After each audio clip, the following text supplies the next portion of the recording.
हाँ तो प्यारे बच्चों, क्या हाल है सबका। आपका ठोस अवस्था लेसन चल रहा है और आज इसका चौथा एपिसोड है। आज हम जो पढ़ने जा रहे हैं वो है कि ठोसों को अंतर आणविक आकर्षण बलों या बंधों के आधार पर किस प्रकार से वर्गीकृत किया जा सकता है। आपने देखा था कि ठोस जो है वो अविवी कणों से मिलकर बने होते हैं, चाहे वो परमाणु हो, अणु हो या आयन हो, उनसे मिलकर बने होते हैं। अब उनके बीच में आपस में किस प्रकार का बंध है, इस आधार पर जो है हम ठोसों को वर्गीकृत करेंगे। अभी पिछली क्लास में जो हमने ठोसों को वर्गीकृत किया था वो परमाणु, अणु या आयनों की व्यवस्था के आधार पर वर्गीकृत किया था कि वो किस प्रकार से व्यवस्थित हैं, कि नियमित रूप से, निश्चित रूप से व्यवस्थित है या अव्यवस्थित है, इस आधार पर हमने वर्गीकृत किया था क्रिस्टलीय और अक्रिस्टलीय में। आज हम वर्गीकृत करेंगे उन अविवी कणों के बीच में बल कैसे, आकर्षण बल कैसे हैं या बंध कैसे हैं, इस आधार पर वर्गीकृत करेंगे। तो इसके लिए मैं पहले आपको बता देता हूं कि जो अविवी कणों के अंदर बंध जो है वो बंध या आकर्षण बल जो होंगे बच्चों, वो हमारे पास 4 प्रकार के होंगे। कौन कौन से? या तो अविवी कणों के बीच में बंध जो है वो वांडर वाल्स बंध हो सकते हैं। कौन से वाले बंध हो सकते हैं बच्चों? वांडर वाल्स बंध हो सकते हैं। या फिर बच्चों कि इनके बीच में आयनिक बंध हो सकते हैं। कौन से वाले बंध हो सकते हैं? आयनिक बंध हो सकते हैं। या तीसरा जो है, इन अविवी कणों के बीच में धात्विक बंध हो सकते हैं। कौन से वाले बंध हो सकते हैं? धात्विक बंध हो सकते हैं। और चौथे प्रकार का जो बंध पाया जा सकता है वो हो सकता है सह संयोजक बंध। ठीक है बच्चों, तो आपने पढ़ना क्या था कि अविवी कणों के बंध के आधार पर ठोसों का वर्गीकरण पढ़ना था। अब बंध 4 प्रकार के हो सकते हैं, या तो वांडर वाल्स बंध हो सकता है, या आयनिक बंध हो सकता है, या धात्विक बंध हो सकता है, या फिर सहसंयोजक बंध हो सकता है। ठीक है बच्चों, अब इस बंध के आधार पर ठोसों का नाम आ जाएगा कि अगर किसी ठोस में अविवी कणों के मध्य वांडर वाल्स बंध पाए जाते हैं तो फिर उस ठोस का नाम होगा आणविक ठोस। क्या नाम होगा बच्चों? आणविक ठोस जो है इसका नाम होगा। और अगर आयनिक बंध पाए जाते हैं तो उस ठोस का नाम आयनिक ठोस होगा। कौन सा ठोस होगा बच्चों? आयनिक ठोस होगा। और अगर धात्विक बंध पाया जाता है तो उस ठोस का नाम धात्विक ठोस होगा। और अगर सह संयोजक बंध पाए जाते हैं तो उस ठोस का नाम सह संयोजक ठोस होगा। तो इस प्रकार से आणविक बंधों के आधार पर, उनमें अंतर आणविक आकर्षण बल किस प्रकार के हैं, उसके आधार पर 4 प्रकार के ठोस हमारे पास हो गए। आणविक ठोस, आयनिक ठोस, धात्विक ठोस और सहसंयोजक ठोस। आणविक ठोस में जो बंध होगा वो वांडर वाल्स बंध होगा। याद करना शुरू करें, अपने आप पर पूरा कॉन्फिडेंस रख करके क्लास में बैठा करें। क्लास शुरू हो तो कॉपी पेन साथ में रखें और एक सबसे जरूरी चीज रखें, वो रखें कॉन्फिडेंस, कि आपको अपने मन में ऐसे फील होना चाहिए कि ये तो मैं सर की बात सुनते ही याद कर लूंगा, पक्का याद कर लूंगा कि यार बंध 4 ही प्रकार के होंगे यहां पर, वांडर वाल्स, आयनिक, धात्विक या सहसंयोजक। और इससे 4 ही प्रकार के ठोस हो सकते हैं। कौन कौन से? आणविक ठोस, आयनिक ठोस, धात्विक ठोस, सहसंयोजक ठोस। इन तीनों को तो याद करने की जरूरत नहीं होती भाई, आयनिक बंध तो आयनिक, धात्विक तो धात्विक, सहसंयोजक तो सहसंयोजक। बस एक ही तो बात याद करनी है कि वांडर वाल्स बंध होगा तो आणविक ठोस होगा। ठीक है बच्चों, अब हमने इन 4 प्रकार के ठोसों के बारे में डिटेल से स्टडी करनी है। क्या क्या पढ़ना है इनके बारे में, ये मैंने इस साइड में लिख रखा है। क्या पढ़ना है? इन आणविक ठोसों में अविवी कण क्या होंगे, ये पढ़ना है। फिर उन अविवी कणों में जो बंध का प्रकार है, जैसे आणविक ठोसों में वांडर वाल्स बंध है तो वो बंध किस प्रकार से बनेंगे, उस बंध के प्रकार के बारे में बात करनी है। फिर उस बंध की प्रबलता की बात करनी है कि वो बंध मजबूत है कि कमजोर है, इस बारे में बात करनी है। फिर जो आणविक ठोस होंगे, आयनिक धात्विक सहसंयोजक, उनकी भौतिक अवस्था कैसी होगी कि वो कमरे के ताप पर द्रव अवस्था में रहेंगे, गैस अवस्था में रहेंगे, ठोस अवस्था में रहेंगे, नरम रहेंगे, कठोर रहेंगे। इन चीजों के बारे में हमने भौतिक अवस्था के बारे में बात करनी है। फिर हमने इनके गलनांक और क्वथनांक के बारे में बात करनी है कि गलनांक कम होगा, गलनांक ज्यादा होगा, क्वथनांक कम होगा, क्वथनांक ज्यादा होगा। इन चीजों के बारे में हमने बात करनी है। मेल्टिंग पॉइंट, गलनांक, बॉइलिंग पॉइंट, क्वथनांक। ठीक है। फिर बात आती है चालकता कि ये जो ठोस हैं, ये ठोस विद्युत के चालक होंगे या कुचालक होंगे। इन सब चीजों के बारे में बात करनी है। और विशेष बिंदु जो पढ़ना है वो अलग अलग ठोसों के अंदर कोई विशेष बिंदु होगा तो हम उसको पढ़ लेंगे। ठीक है बच्चों, सबसे पहले इसका ले लें स्क्रीनशॉट और अच्छे से इसको कर ले याद। अब अपने शुरू करते हैं इसकी स्टडी 1 बाय 1। ठीक है, चलिए मैं इसको कर देता हूं साफ। आपने स्क्रीनशॉट ले लिया होगा। चलिए बच्चों देखो, हम सबसे पहले शुरू करते हैं आणविक ठोस। कौन से ठोस शुरू करते हैं? आणविक ठोस। चलिए बच्चों, पहला अपने पास हेडिंग आ गई है। कौन से वाला ठोस? आणविक ठोस। ठीक है, आणविक ठोस में मैंने आपको कहा कि सबसे पहले हमें बात करनी है कि इसमें अविवीकरण कौन सा होता है। तो नाम से पता लग रहा है, याद करने की जरूरत नहीं। आप इंटरेस्ट लो क्लास में, एंजॉय करो क्लास को, आपको याद अपने आप हो जाएगा। क्या कि यार आणविक ठोस और अविवीकरण बताना है कि बताओ आणविक ठोस में क्या होगा। तो आपको साफ साफ समझ में आ रहा है कि इसके जो अविवीकरण होंगे बच्चों, वो अणु ही तो होंगे। अरे आणविक ठोस में अविवीकरण क्या होंगे? अणु होंगे। ठीक है, अब एक चीज और देखें कि जो आणविक ठोस है ना, वो 3 प्रकार के हो सकते हैं, क्योंकि वैन डर वाल्स बंध आगे फिर 3 प्रकार से बांट रहे हैं हम। ठीक है, तो 3 प्रकार के कौन कौन से होंगे इसके अंदर? आणविक ठोस आपके पास 1 नंबर हेडिंग थी आणविक ठोस, और आणविक ठोस आगे 3 प्रकार के हैं। कौन कौन से भाई? इसके अंदर मैं ए पॉइंट डाल रहा हूं और इसके अंदर पहला लिख रहा हूं अध्रुवीय आणविक ठोस। अध्रुवीय आणविक ठोस। दूसरा होगा ध्रुवीय आणविक ठोस और तीसरा होगा हाइड्रोजन बंधित आणविक ठोस। आणविक ठोस फिर एक आगे वर्गीकृत हो चुके हैं। अध्रुवीय आणविक ठोस, फिर ध्रुवीय और फिर हाइड्रोजन बंधित। तो पहले मैं अध्रुवीय आणविक ठोस की बात करता हूं। आप समझ गए कि इसके बारे में भी अगर पढ़ना है तो यही सारी चीजें पढ़नी होंगी। ठीक है, तो आपको अध्रुवीय आणविक ठोस में आपको सबसे पहले बताना है कि इसके अंदर अविवीकरण क्या होंगे। क्या पढ़ना है बच्चों? कि अविवीकरण क्या होंगे। तो अविवीकरण जो है, पहले तो मैं आपको बता दूं कि इसके अंदर जो अविवीकरण होंगे वो अध्रुवीय अणु होंगे। अध्रुवीय अणु। अब अध्रुवीय अणु कौन से होते हैं? अध्रुवीय अणु वो होते हैं जिसमें सहसंयोजक बंध होता है। कौन सा बंध होता है बच्चों? सहसंयोजक बंध होता है। और साथ में वो जो परमाणु क्या होते हैं कि उस बंध की ध्रुवता, ठीक है, ध्रुवता क्या होती है? ध्रुवणता या ध्रुवता की बात करें तो वो 0 होती है, या हम कहें कि वो अध्रुवीय अणु होते हैं, उनमें ध्रुवता नहीं होती। अब ऐसे कौन से बंध होंगे जिसमें सहसंयोजक बंध होगा और उसकी ध्रुवता 0 होगी या अध्रुवीय अणु होंगे? इसका एग्जांपल मैं लिख रहा हूं, इधर देखें। जैसे मैंने लिखा H2। अब H2 देखे बच्चों, H और H से मिलकर बना हुआ है। H और H के बीच में सहसंयोजक बंध है और इनमें कोई विद्युत ऋणता में अंतर नहीं है। एक जैसे अणु है, परमाणु हाइड्रोजन और हाइड्रोजन एक जैसे परमाणु है। तो इनके बीच में ना तो बंध इधर खिसकेगा ना इधर खिसकेगा, इसलिए ना इन पर कोई प्लस आएगा ना माइनस आएगा। तो इसका मतलब है कि इस पर प्लस माइनस नहीं आता, तो मतलब ये अध्रुवीय है। तो इस प्रकार से आप एक बात तो समझ गए कि जिसमें एक जैसे परमाणुओं से मिलकर बना हुआ अणु अध्रुवीय अणु होगा।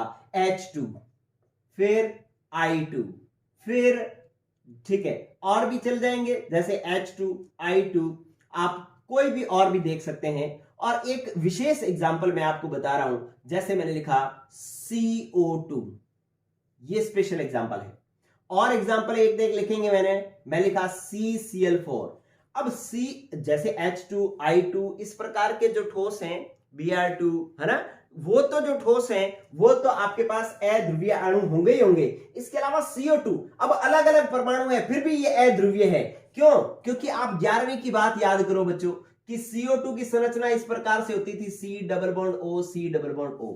ठीक है, इसमें बंध की ध्रुवता अगर अपने चेक करते थे तो इसका द्विध्रुव आघूर्ण इस दिशा में होता था, इसका द्विध्रुव आघूर्ण इसका इस दिशा में होता था और इसका नेट म्यू जो है वो 0 आ जाता था। ये वाला म्यू और ये वाला म्यू मिलाकर के नेट म्यू 0 हो जाता था, क्योंकि जितने प्रबलता से इधर वाला O कार्बन को खींच रहा है उतने ही प्रबलता से इधर वाला O खींच रहा है, तो बीच में कार्बन जो है वो फिक्स है, वो किधर भी नहीं खिसक रहा। इसका मतलब है इसकी ध्रुवता जो है वो द्विध्रुव आघूर्ण म्यू, यहां पर मैंने क्या लिखा है, म्यू जो है वो क्या है, शून्य है, द्विध्रुव आघूर्ण शून्य है या अध्रुवीय अणु है, तो ये भी इसके अंदर ये एग्जांपल आ जाएगा। इसी प्रकार से अगर मैं बात करूं CCl4 की, तो CCl4 भी एक अध्रुवीय अणु ही है। आप इसके अंदर CCl4 की संरचना इस प्रकार से होती है और सारे बंध हैं, तो ये भी एक अध्रुवीय अणु ही है और इसका भी म्यू 0 ही होता है।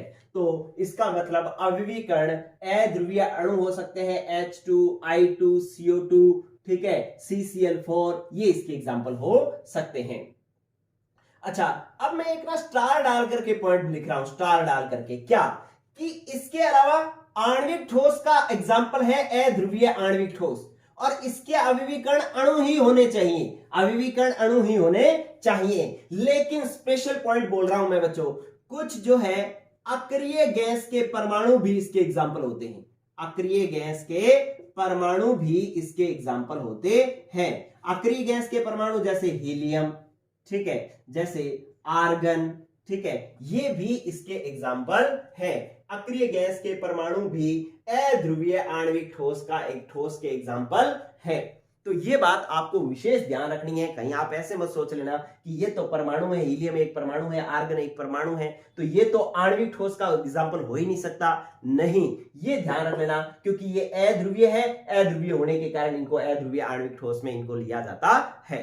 तो ये तो पहले मैंने लिख दिए अविवीकरण कि अविवीकरण कौन कौन से होंगे, ये वाला एक पॉइंट हो गया हमारा कंप्लीट। चलिए, अब मैं दूसरी बात इसके अंदर कर रहा हूं कि इसके अंदर बंध का प्रकार किस प्रकार का होता है, बंध का प्रकार। इसके अंदर दूसरा पॉइंट अपने देख रहे हैं कि बंध का प्रकार कौन सा होगा।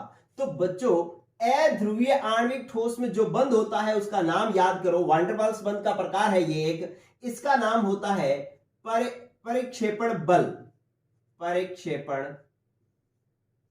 बल, डिस्पर्जन फोर्स कहते हैं इंग्लिश में, परिक्षेपण बल, या इसको एक और नाम है जिसे कहते हैं अपने लंदन बल। क्या नाम है इसका, लंदन बल। तो परिक्षेपण बल या लंदन बल जो है इसको हम कहते हैं। अब ये परिक्षेपण बल और लंदन बल बनता कैसे, आकर्षण बल जो है ये उत्पन्न कैसे होता है, ये गौर करो, ये बहुत इंटरेस्टिंग चीज है। ये उनमें बनता है जो अध्रुवीय कण होते हैं, चाहे वो अध्रुवीय परमाणु हो चाहे वो अध्रुवीय अणु हो, उनमें ये वाला बंध बनता है। इस बंध का पता सबसे पहले लंदन नामक वैज्ञानिक ने लगाया, इसलिए इसको लंदन आकर्षण बल कहते हैं। और लंदन बल जो है वो बनता किस प्रकार से है, इसका पता कैसे लगा, इसका पता ऐसे लगा कि भाई आपको ये पता है कि अक्रिय गैसें अक्रिय होती हैं, किसी के साथ बंध नहीं बनाती। अगर ये किसी के साथ बंध नहीं बनाएंगी तो हीलियम और हीलियम के परमाणु कभी पास पास में आकर के बंध नहीं बनाने चाहिए। लेकिन ऐसा देखा गया कि इन गैसों को द्रव अवस्था में लाया जा सकता है। द्रव अवस्था में लाने का मतलब है इनको दूर दूर से पास पास लाया जा रहा है, इनमें आकर्षण उत्पन्न किया जा रहा है। तो वो आकर्षण कैसे उत्पन्न हुआ होगा, इस बात को समझाया लंदन नामक वैज्ञानिक ने। और कैसे उत्पन्न हुआ होगा, कैसे समझाया, इधर देखें कि ये एक अध्रुवीय कण था या अध्रुवीय अणु था, बीच में नाभिक था और बाहर जो है इस प्रकार से माइनस आवेश था। इसी प्रकार से इसके पास में एक और अध्रुवीय कण पड़ा था, इसके भी बीच में नाभिक था और बाहर जो है वो इलेक्ट्रॉन थे, माइनस आवेश था, इस प्रकार से थे। ये दोनों ही कैसे थे, अध्रुवीय। अध्रुवीय को मैं लिख रहा हूं नॉन पोलर, ये भी नॉन पोलर, इंग्लिश में इसको नॉन पोलर कहते हैं। अब इसके अंदर क्या होता है कि बाह्य बल के कारण वो चाहे ताप के कारण हो चाहे दाब के कारण हो, इसमें क्या होता है कि इसका नाभिक हल्का सा खिसक जाता है। इन दोनों में से एक का नाभिक जो है हल्का सा खिसक जाता है। अगर नाभिक खिसक गया तो ये नाभिक तो आ गया इस साइड और माइनस सारा किधर आ गया, एक साइड आ गया। ठीक है, तो ऐसे द्विध्रुव को हम क्या कहते हैं, प्रेरित प्रेरित द्विध्रुव, प्रेरित द्विध्रुव। देखो द्विध्रुव क्यों कह रहे हैं, क्योंकि एक तरफ प्लस हो गया एक तरफ माइनस हो गया। अगर प्लस माइनस बढ़ जाते हैं तो एक तरफ प्लस एक तरफ माइनस, तो दो ध्रुव बन गए ना, तो इसको तो हम कह रहे हैं द्विध्रुव। लेकिन ये द्विध्रुव बना कैसे, प्रेरित है, ये इंड्यूस्ड है, बाह्य कारक की वजह से जो है ये इंड्यूस्ड है, प्रेरित है, तो ये प्रेरित द्विध्रुव है। अब लेकिन इसके पास में कौन है, इसके पास में तो वही नॉन पोलर अणु है। ये लो, ये नॉन पोलर है, ये तो ऐसे ही पड़ा है, ये प्रेरित द्विध्रुव है। लेकिन अब इसके कारण क्या होगा, इसका प्लस जो है, ये वाला प्लस इसके माइनस को खींचेगा और इसका प्लस जो है इसके प्लस को धक्का देगा तो इनकी स्थिति ये बन जाएगी। ये देखो, ये बन जाएगी कि ये तो एक प्रेरित द्विध्रुव है जिसमें नाभिक एक साइड और माइनस सारा एक साइड, और इसके नाभिक को ये धक्का देगा तो इसका नाभिक भी चला जाएगा दूर, और ये देखो इसका नाभिक भी दूर चला गया, और इसका जो है, इसका जो माइनस है इसके प्लस की साइड आ गया। ये लो इसका माइनस जो है इसके प्लस की साइड आ गया। ये लो, तो अब इसके अंदर क्या बन गया, ये तो प्रेरित द्विध्रुव था ही, अब इसके कारण इसमें भी द्विध्रुव प्रेरित हो गया, इसमें भी क्या हो गया, प्रेरित हो गया। तो ये तो था प्रेरित द्विध्रुव और इसके साथ ये भी हो गया प्रेरित द्विध्रुव। ठीक है, तो इसलिए अब इनमें आकर्षण बल बन गया, इसका प्लस इसके माइनस के साथ आकर्षित हो गया, तो इसको प्रेरित द्विध्रुव आकर्षण बल कहते हैं। क्या कहते हैं, प्रेरित द्विध्रुव आकर्षण बल कहते हैं। ठीक है बच्चों, तो ये बात आप समझना कि ये प्रेरित द्विध्रुव आकर्षण बल बन गया, और इसी प्रेरित द्विध्रुव आकर्षण बल को हम लंदन बल या परिक्षेपण बल कहते हैं। ठीक है बच्चों, तो ये बात हुई हमारी एक इस बल की। मैंने क्या कहा कि अध्रुवीय आणविक ठोस में अवयवी कण जो होंगे या तो अध्रुवीय अणु होंगे, जैसे मैंने ये एग्जांपल लिख लिया, और या फिर अक्रिय गैस के परमाणु होंगे, हीलियम, आर्गन, और भी हो सकते हैं, तो ये होंगे। और इनमें बंध का प्रकार कैसा होगा, परिक्षेपण बल या फिर लंदन बल। ये लंदन बल या परिक्षेपण बल बनता कैसे है कि दो अध्रुवीय अणु आप पास में पड़े थे, अब क्या हुआ कि उनमें से एक पर बाह्य कारक की वजह से वो क्या हो गया, उसमें द्विध्रुव प्रेरित हो गया। कैसे हो गया कि उसका नाभिक एक साइड खिसक गया। अब नाभिक एक साइड हो गया तो माइनस एक साइड हो गया, अब माइनस जो उस पर इलेक्ट्रॉन जो थे वो एक साइड हो गए, नाभिक एक साइड हो गया, तो अब क्या हो गया कि इसका प्लस माइनस बंट गया तो ये द्विध्रुव बन गया, तो इसको मैं कह रहा हूं प्रेरित द्विध्रुव। अब इस प्रेरित द्विध्रुव ने क्या किया, अपने पड़ोसी को भी अपने जैसा बना लिया। कैसे बनाया कि उसके नाभिक को तो दिया उसने धक्का और उसके माइनस को खींच लिया अपनी तरफ, तो ये देखो ये भी ऐसा बन गया, इसका नाभिक खिसक करके इधर आ गया और इसका प्लस खिसक करके इधर आ गया और माइनस को इसने खींच करके अपने पास ले लिया, तो ये भी प्रेरित द्विध्रुव बन गया, ये भी प्रेरित द्विध्रुव बन गया। अब इसके प्लस और माइनस में आकर्षण बल बन जाएगा ना, इसी को हम कहेंगे प्रेरित द्विध्रुव आकर्षण बल, और इसी को हम लंदन बल कहते हैं, इसी को परिक्षेपण बल कहते हैं। प्रक्षेपण या परिक्षेपण लगा होगा, इंग्लिश में डिस्पर्जन फोर्स कहते हैं। ठीक है, तो ये जो है वो बंध का प्रकार होगा। चलिए ये बात भी हमें समझ में आ गई। अब गौर करो बच्चों, नेक्स्ट ये देखो, अब मैं नेक्स्ट बात पढ़ा रहा हूं, ये लो यहां तक ये बात होगी। अब आप देख रहे हैं कि मैंने बंध के प्रकार के बारे में भी बात कर ली, और अब मैं तीसरी बात कर रहा हूं कि बंध की प्रबलता। तो गौर करना बच्चों, ये बंध जो है दुनिया का सबसे दुर्बलतम बंध है, दुर्बलतम बंध है। जो लंदन बल या परिक्षेपण बल जो है वो दुनिया का सबसे कमजोर बंध है।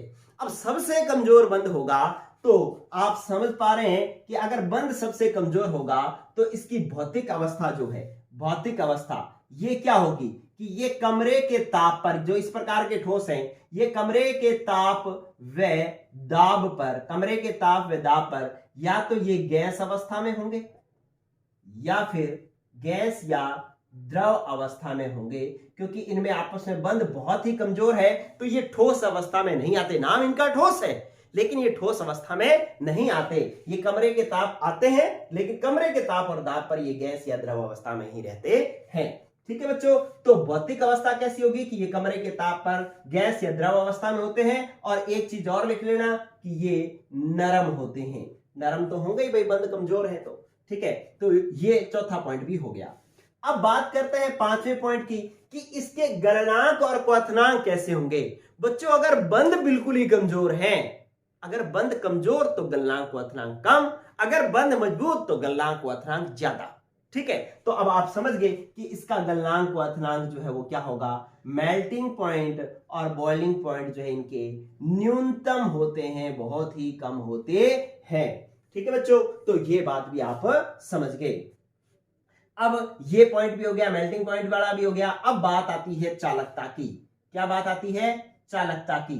ये बात अभी तो मैं यहां पर लिख देता हूं, लेकिन एक बात समझा दूं कि चालकता की बात इसमें नहीं, आपको कहीं भी करनी हो, चालकता की बात कहीं भी करनी हो तो आप ये जान लेना कि वही पदार्थ विद्युत के चालक होते हैं जिनमें या तो मुक्त इलेक्ट्रॉन हो, फ्री इलेक्ट्रॉन हो, या फिर उनमें मुक्त आयन हो, फ्री आयन। या तो कोई Na+Cl- इस प्रकार से आयन फ्री हो, बंधे हुए नहीं हो, फ्री हो, चल सके, ये माइनस इधर जा सके, प्लस इधर जा सके, फ्री हो, या फिर उसके अंदर कोई फ्री इलेक्ट्रॉन हो जो इधर उधर जा सके। ठीक है, तो वो विद्युत के चालक होते हैं। तो हमने इस स्ट्रक्चर के अंदर देखा पूरे के अंदर, तो आपको कहीं लगा कि कोई इलेक्ट्रॉन फ्री है? नहीं भाई, कोई भी इलेक्ट्रॉन फ्री नहीं है, सारे इलेक्ट्रॉन बंधे हुए हैं। और ना ही कोई आयन फ्री है, ना तो कोई प्लस फ्री है, ना कोई माइनस फ्री है। ठीक है, ये प्लस माइनस भी आपस में बंधे हुए हैं, ये भी बंधे हुए हैं, ये कोई फ्री नहीं है, अलग से प्लस नहीं है, अलग से माइनस नहीं है। तो इसलिए ना इसके अंदर मुक्त आयन है, ना मुक्त इलेक्ट्रॉन है। इसलिए विद्युत के क्या होते हैं बच्चों, ये होते हैं विद्युत के कुचालक। विद्युत के क्या होते हैं, कुचालक होते हैं। ठीक है बच्चों, तो इस प्रकार से ये एक पॉइंट आपका पूरा हुआ अध्रुवीय आणविक ठोस का। एक पॉइंट आपका कंप्लीट हो गया अध्रुवीय आणविक ठोस का।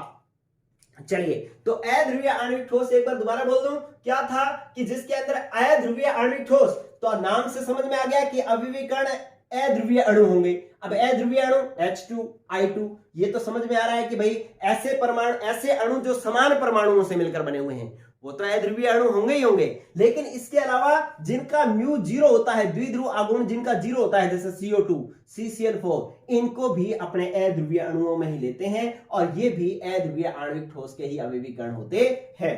इसके अलावा अक्रिय गैस के परमाणु जैसे हीलियम, आर्गन, नियोन, जिनोन, ये सारे भी जो है वो क्या होते हैं, आणविक, अध्रुवीय आणविक ठोस का ही प्रकार है। स्पेशल पॉइंट क्या है कि ये परमाणु होते हुए भी आणविक ठोस के एग्जाम्पल हैं, इसलिए इनको विशेष ध्यान रखना। अब इसमें बंध का प्रकार, अध्रुवीय आणविक ठोस में किस प्रकार का बंध पाया जाता है, तो इसके अंदर जो बंध पाया जाता है वो कौन सा पाया जाता है बच्चों, कि परिक्षेपण बल या फिर इसको लंदन बल कहते हैं। ये बनता कैसे है, आप देख पा रहे हैं, इस प्रकार से बनता है, प्रेरित द्विध्रुव आकर्षण बल बनता है। अब ये बंध कम, दुनिया का सबसे दुर्बलतम बंध है, कमजोर बंध है। अब कमजोर बंध होंगे तो कमरे के ताप पर ये जो ठोस है वो तो बंध कमजोर है, तो या तो गैस अवस्था में रहेगा या फिर द्रव अवस्था में रहेगा। और फिर आप देखेंगे कि अगर इसका बंध कमजोर है तो ये नरम रहेंगे, और बंध कमजोर है तो इनके गलनांक क्वथनांक भी न्यूनतम रहेंगे, और विद्युत के ये क्या होंगे, कुचालक या हम कहेंगे अचालक रहेंगे। ये आपका एक अध्रुवीय आणविक ठोस हो गया कंप्लीट। ठीक है बच्चों, चलिए इसका ले लें आप स्क्रीनशॉट बढ़िया सा, और नोट्स साथ साथ में बनाते रहें। या तो ऐसे करें कि भाई स्क्रीनशॉट ले लिया करें, उसके बाद उसको देख करके नोट्स बना लिया करें, या फिर साथ साथ में ही नोट्स बना लिया करें। चलो, अब इसका आणविक ठोस का दूसरा प्रकार अब मैं समझा रहा हूं।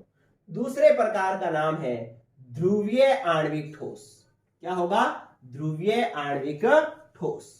चलो भाई, इसकी बात अपने करते हैं। ध्रुवीय आणविक ठोस, ये लो,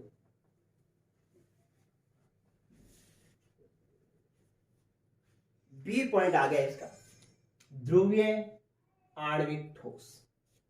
अब इसको भी अपने को इन्हीं सारे बिंदुओं के अकॉर्डिंग पढ़ना है।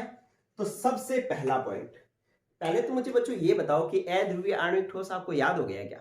ठीक है, समझ में आ गया, एक अलग चीज है, साथ के साथ याद भी होना चाहिए। अब अध्रुवीय आणविक ठोस को भी इस तरीके से पढ़ना, तो सबसे पहले अपने क्या पढ़ेंगे कि ध्रुवीय आणविक ठोस के अविवीकरण क्या है। इसका पॉइंट नंबर 1 कि इसके अवयवी कण जो है वो क्या है। तो इसके अवयवी कण होंगे ध्रुवीय अध्रुवीय आणविक ठोस के अगर अवयवी कण अध्रुवीय अणु थे तो ध्रुवीय आणविक ठोस के अवयवी कण ध्रुवीय अणु होंगे। कैसे होंगे? ध्रुवीय अणु, ये होंगे ध्रुवीय अणु। अब बच्चों बताओ ध्रुवीय अणु कौन से होते हैं? जिनमें प्लस माइनस आता हो, जिसमें प्लस माइनस आता हो। जैसे मैंने लिखा HCl, क्या लिखा मैंने? HCl। तो HCl में आप देखो H और Cl इस प्रकार से होता है और इसके अंदर क्लोरीन की विद्युत ऋणता ज्यादा होती है। अगर विद्युत ऋणता ज्यादा होती है तो ये आंशिक माइनस आ जाएगा और ये क्या आ जाएगा? आंशिक प्लस। तो इसका मतलब ये कैसा हो गया? ध्रुवीय हो गया। तो ये ध्रुवीय आणविक ठोस का एग्जाम्पल हो जाएगा। इन पर प्लस माइनस आ जाता है ना, तो वो क्या बन जाते हैं? ध्रुव बन जाते हैं, दो ध्रुव बन जाते हैं। ठीक है, तो ये ध्रुवीय आणविक ठोस का एग्जाम्पल हो गया। इसी प्रकार से मैंने लिखा SO2, मैंने लिखा NH3, ये सारे के सारे जो है ध्रुवीय आणविक ठोस के एग्जाम्पल है। क्योंकि इनमें अलग अलग परमाणु हैं, अलग अलग परमाणु हैं तो इनकी विद्युत ऋणता में अंतर के कारण क्या होगा? प्लस माइनस आएगा और प्लस माइनस आएगा तो ये क्या हो जाएंगे? ध्रुवीय बन जाएंगे। या अगर आपको 11वीं का टॉपिक द्विध्रुव आघूर्ण आता है, डायपोल मोमेंट आता है, तो आप समझेंगे कि इसकी वी शेप आकृति होती है, इसलिए इसके द्विध्रुव आघूर्ण का मान कुछ ना कुछ होता है। NH3 में भी म्यू का मान कुछ ना कुछ होता है। जिनके म्यू का मान 0 नहीं होता वो किस में आते हैं? ध्रुवीय अणु में आते हैं। और ध्रुवीय अणु जो है ध्रुवीय आणविक ठोस का एग्जाम्पल होते हैं। ठीक है, तो ये आप समझ पा रहे हैं। चलिए अब देखें कि इसमें बंध का प्रकार क्या है। बंध का प्रकार है इसमें द्विध्रुव बंध का प्रकार, बंध का नाम बता रहा हूं मैं। बंध जो है इसमें वो होता है द्विध्रुव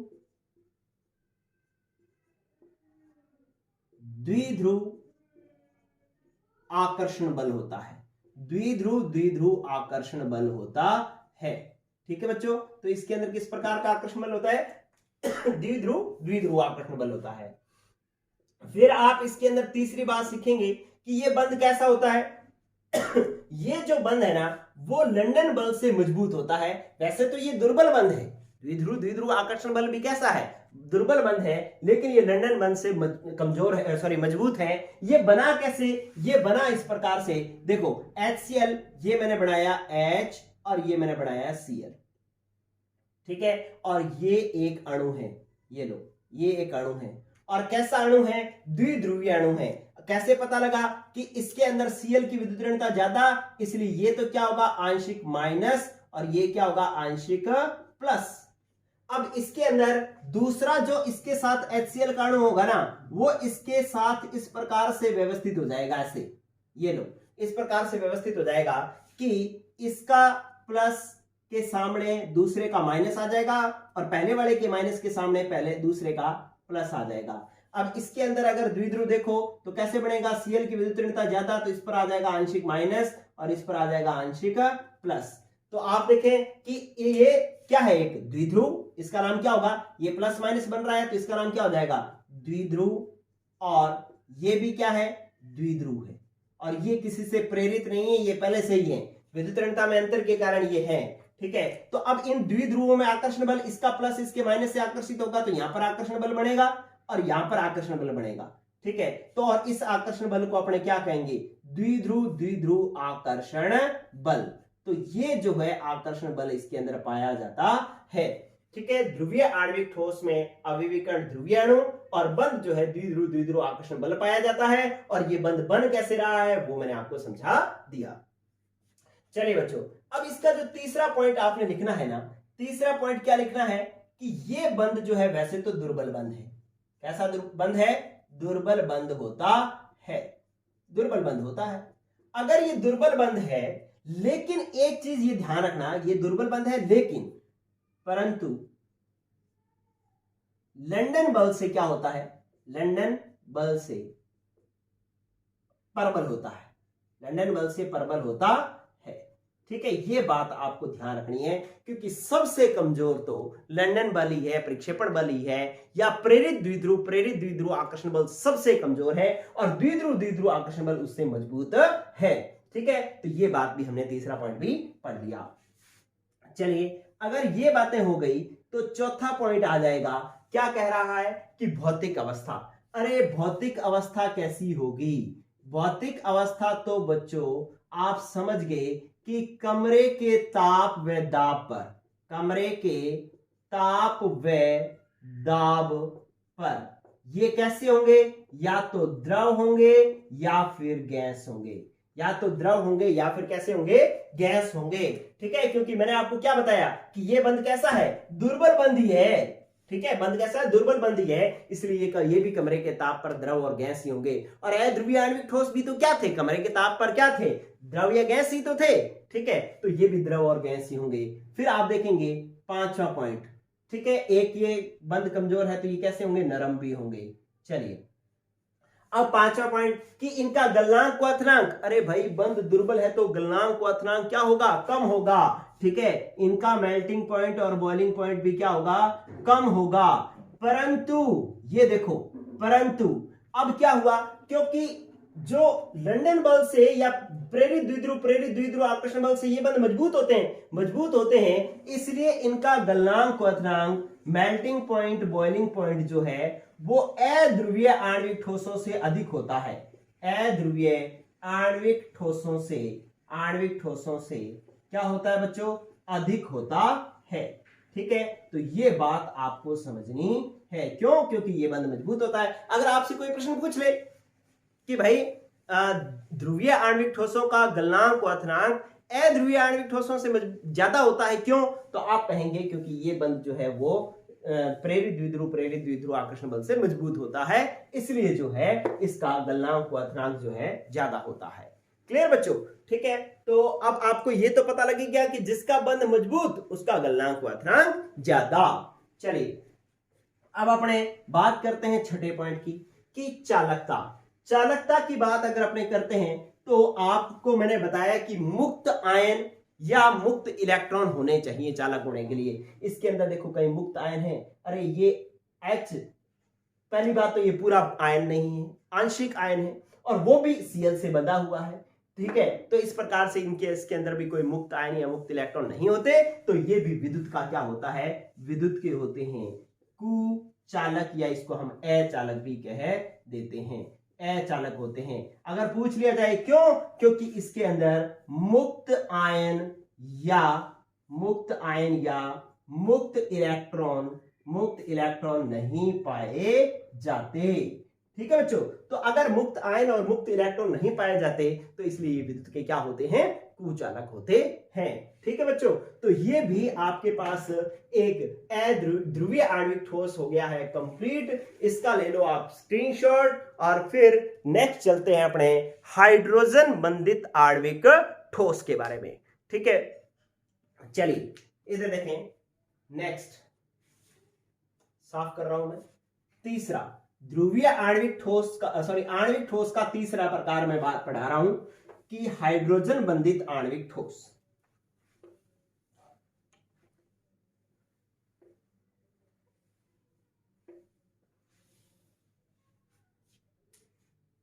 चलिए आपके पास सी पॉइंट आ गया। कौन सा? हाइड्रोजन बंधित आणविक ठोस। ये लो भाई, ये तीसरे प्रकार का ठोस आ गया, हाइड्रोजन बंधित आणविक ठोस। अब इसके अंदर मैं अवयवीकरण कौन से हैं इसकी बात करूं, अवयवीकरण इसकी बात करूं, इससे पहले मैं बात कर लेता हूं कि इसमें बंध कौन सा होता है। अरे हाइड्रोजन बंधित नाम ही लिख दिया तो इसका मतलब है इसमें जो बंध होता है वो कौन से वाला बंध होता है? हाइड्रोजन बंध होता है। ठीक है भाई, एक बात आपको याद करने की जरूरत नहीं है, अपने आप समझ में आ रहा है कि हाइड्रोजन बंधित आणविक ठोस में बंध कौन सा होगा? हाइड्रोजन बंध होगा। क्लियर? अब आप समझें कि यार हाइड्रोजन बंध कब बनता है? हाइड्रोजन बंध तब बनता है जब हाइड्रोजन सीधे रूप से अधिक विद्युतऋणी परमाणु फ्लोरीन, ऑक्सीजन या नाइट्रोजन से जुड़ा हो तो वहां पर हाइड्रोजन बंध बनता है। ठीक है, तो इसके अवयवी कण कौन से होंगे? जिनमें हाइड्रोजन बंध बनता है, जिनमें हाइड्रोजन बंध बनता है, वो इसके अभिविकर्ण होंगे। तो अब आप समझें कि हाइड्रोजन बंध किस में बनता है कि जिन जिन यौगिकों में हाइड्रोजन सीधे रूप से अधिक विद्युत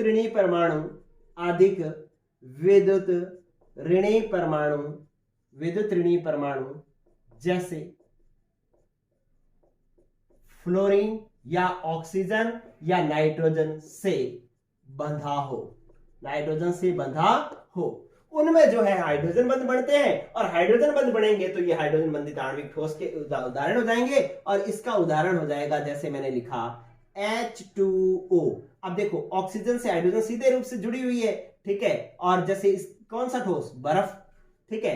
तो ये जो इसका एग्जाम्पल है H2O, ये हाइड्रोजन बंधित आणविक ठोस का एग्जाम्पल है। आप देखें HF जो है, HF, इसमें भी हाइड्रोजन सीधे रूप से फ्लोरीन से जुड़ा हुआ है, तो ये भी हाइड्रोजन बंधित आणविक ठोस का एग्जाम्पल है, ठीक है। और भी हो सकता है जैसे NH3 है, NH3 को ना अध्रुवीय आणविक ठोस में भी लिया जाता है और हाइड्रोजन बंधित में भी लिया जाता है। आप ज्यादा सही तब रहता है जब इसको हाइड्रोजन बंधित में ही लिया, ध्रुवीय आणविक ठोस में लिया जाए। NH3 को किसमें लिया जाए, ध्रुवीय आणविक ठोस में लिया जाए। तो आप ये वाले एग्जांपल्स जो है इनको लिख सकते हैं हाइड्रोजन बंधित आणविक ठोस के। और अगर आपको आंसर लिखना है कि आपसे कोई पूछ ले कि हाइड्रोजन बंधित आणविक ठोस का एग्जांपल लिखो, तो आपको यही लिखना है, ये सबसे बेस्ट एग्जांपल है, ठीक है। तो आपने 2 पॉइंट अपने आप आपको याद हो गए, क्या कि हाइड्रोजन बंधित आणविक ठोस का ये तीसरा प्रकार है ये आणविक ठोस का, और इसके अंदर बंध जो है हाइड्रोजन बंध बनेगा। और हाइड्रोजन बंध बनेगा तो अभिविकर्ण कण कौन से होंगे, वो होंगे जिनमें हाइड्रोजन बंध बनता है।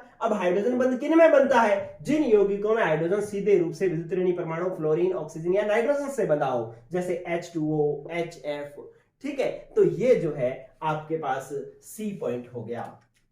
अब हाइड्रोजन बंध बनता कैसे है, जैसे मैंने लिखा था कि ये जो है आपके पास H2O है, H2O को मैंने लिख दिया H और O, इसी प्रकार से मैंने लिख दिया यहां पर H और O, ठीक है।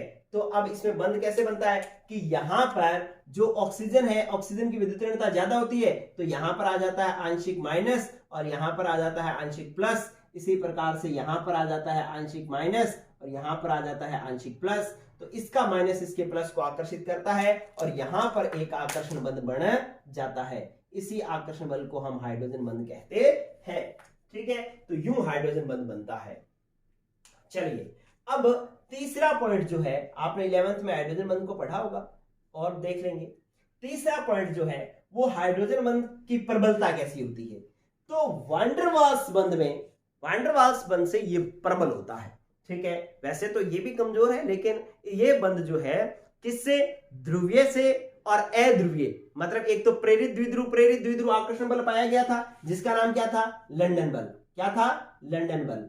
तो लंदन बल से मजबूत होता है कौन से वाला बंध, द्विध्रुव आकर्षण बल। कौन सा, द्विध्रुव आकर्षण बल ये होता है। और इससे भी प्रबल होता है हाइड्रोजन बंध। कौन होता है, हाइड्रोजन बंध। तो इन तीनों में जो है सबसे प्रबल कौन सा होता है, हाइड्रोजन बंध होता है। तो ये तीसरा पॉइंट भी हमारा हो गया क्लियर। अब चौथा पॉइंट जो है, चौथा पॉइंट वो क्या है कि इसकी भौतिक अवस्था कैसी होती है।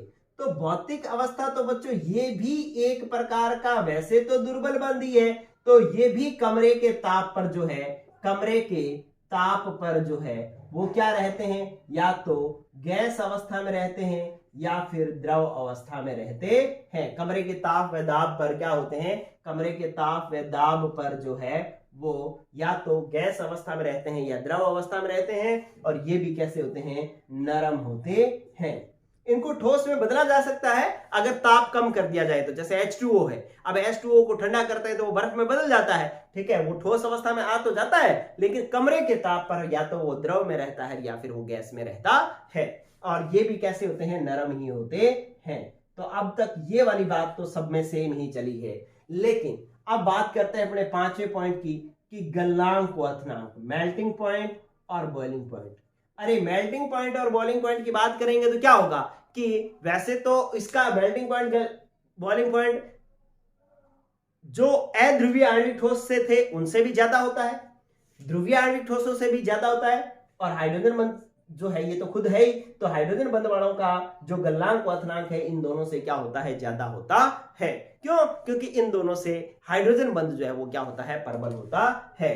तो मेल्टिंग पॉइंट का ऑर्डर जो है वो ये आ जाएगा कि अध्रुवीय आणविक ठोस, अध्रुवीय आणविक ठोस को आप क्या कहते थे, नॉन पोलर आणविक मॉलिक्यूलर सॉलिड, और ध्रुवीय को आप क्या कहते थे, पोलर, और तीसरा कौन सा है, हाइड्रोजन बंधित। तो इसका मतलब है कि अध्रुवीय आणविक ठोसों से ध्रुवीय आणविक ठोसों का गलनांक क्वथनांक ज्यादा होता है, और ध्रुवीय आणविक ठोसों से हाइड्रोजन बंधित आणविक ठोसों का गलनांक क्वथनांक ज्यादा होता है। ठीक है बच्चों, तो ये बात भी आपको ध्यान रखनी है। कारण पूछे तो कारण जो है बता देंगे कि इसमें प्रेरित द्विध्रुव आकर्षण बल पाया जाता है जो सबसे कमजोर है, इसमें द्विध्रुव आकर्षण बल पाया जाता है जो इससे मजबूत है, और इसमें हाइड्रोजन बंध पाया जाता है जो इन सब दोनों से ही प्रबल है, इसलिए इसका गलनांक क्वथनांक सबसे ज्यादा होता है। ठीक है बच्चों, चलिए अब एक लास्ट पॉइंट और आ गया कि विद्युत की चालकता। तो बच्चों मैंने जो आपको बात बताई थी कि मुक्त इलेक्ट्रॉन या मुक्त आयन, तो इसमें कहीं भी मुक्त इलेक्ट्रॉन और मुक्त आयन नहीं है, इसलिए विद्युत का क्या होता है, विद्युत का होता है अचालक या कुचालक होता है।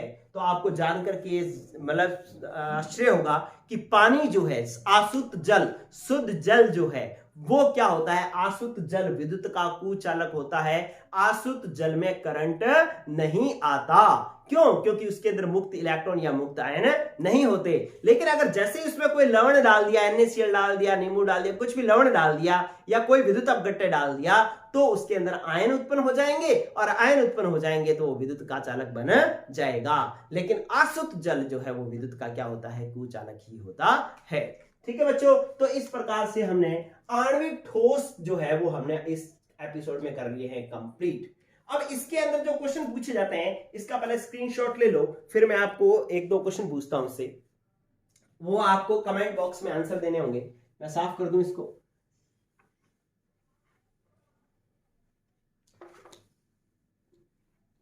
ऐसा क्वेश्चन आता है आपके 12th बोर्ड में, सबसे पहला क्वेश्चन, बहुत बार ये क्वेश्चन आया है, सबसे पहला क्वेश्चन बहुत बार ये आया है कि बताओ, आधे नंबर का ये क्वेश्चन होता है, कहता है H2 किस प्रकार का ठोस है, ये पूछा गया है।